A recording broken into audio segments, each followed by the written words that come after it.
I found this in the garage of my late father-in-law, who was involved in working on motorcycles, cars, and semi-trucks. It's a small metal piece, weighing a few ounces and measuring 2.5 inches in length. Do you have any ideas about what it might be? This is throttle lever linkage from a 1949s or 1952. This large wooden device was found as the centerpiece on the kitchen table in a home I just moved into.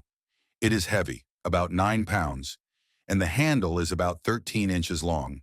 As pictured, the handle is hinged and swings back, while the top wooden square unfolds on its own hinge, also pictured. I have no idea what it is or what its purpose is.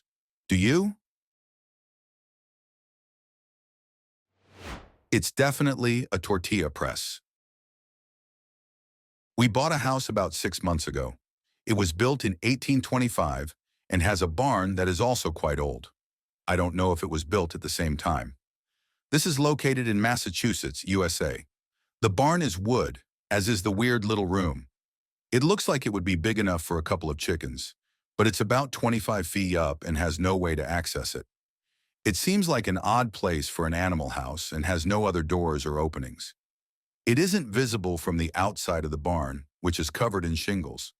I tried to search online, but I didn't find anything. Any ideas?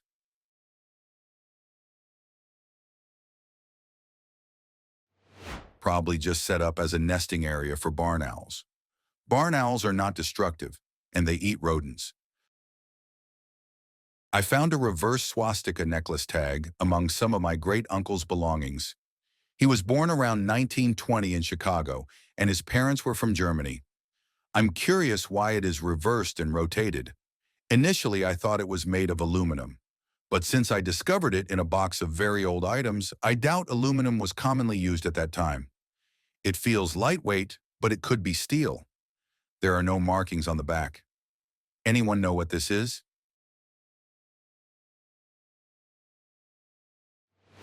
Swastika were very popular in the US until around the start of World War II. They were a part of early American Indian culture to some degree, and it was seen as a symbol for long life or good luck.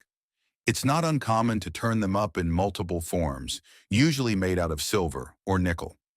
In any case, the swastika used by the Native Americans could face really any direction, was sometimes on an angle, and was used to symbolize the four winds, north, south, east, and west, and was believed to bring good luck to you. I found an object below the high tide line on a small beach. It was evident that it had been in the water for some time.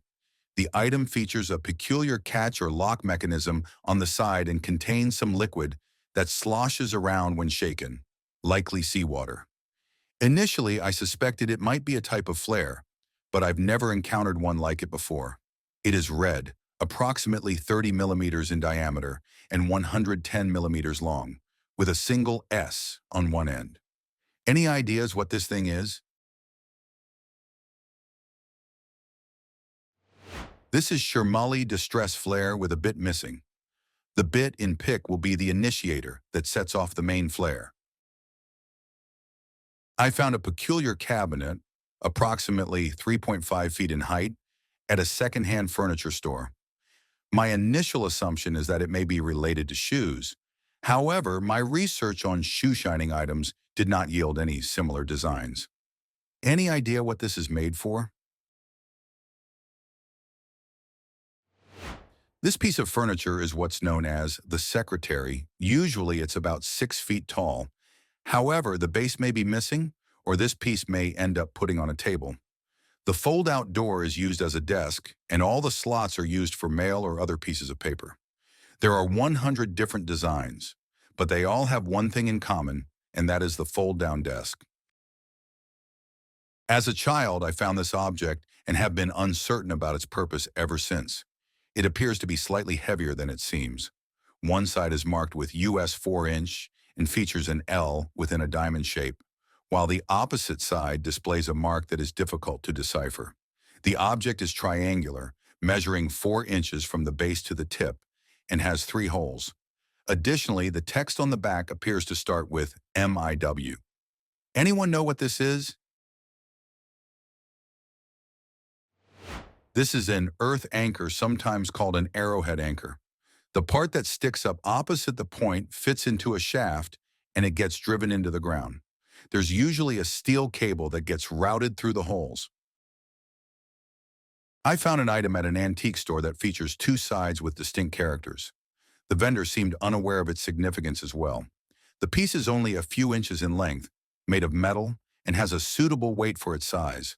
Both sides display Chinese or Japanese characters. What is this thing? This is spade money. Spade money was an early form of coin and commodity money used during the Zhou dynasty of China, 1045 to 256 before Christ. Spade money was shaped like a spade or weeding tool, but the thin blade and small sizes of spade money indicate that it had no utilitarian function.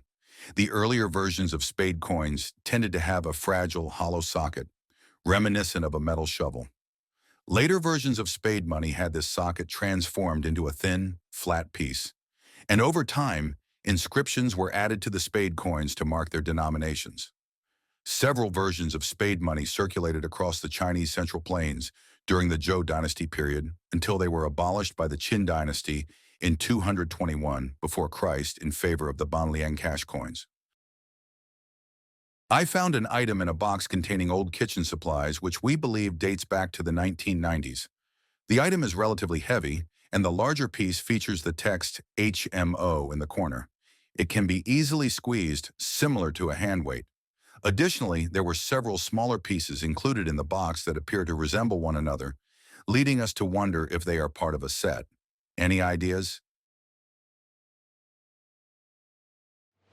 It's nutcracker. You crack the walnuts or pecans with the V-shaped part and use the picks to get the nuts out of the shell. My friend has found a bunch of these weird little plastic things while cleaning up the beaches in Maine. They look like tiny pasta wheels. We thought they might be cigarette filters, but it seems like they're not. We have no clue what they are, and we aren't having much luck with Google. Does anyone know? They are Evolution Aqua K1 filter media for pond/koi filters. They filter the pond water. They are designed to attract and grow good bacteria that converts waste from the fish, ammonia and nitrates into nitrites that the plants can remove.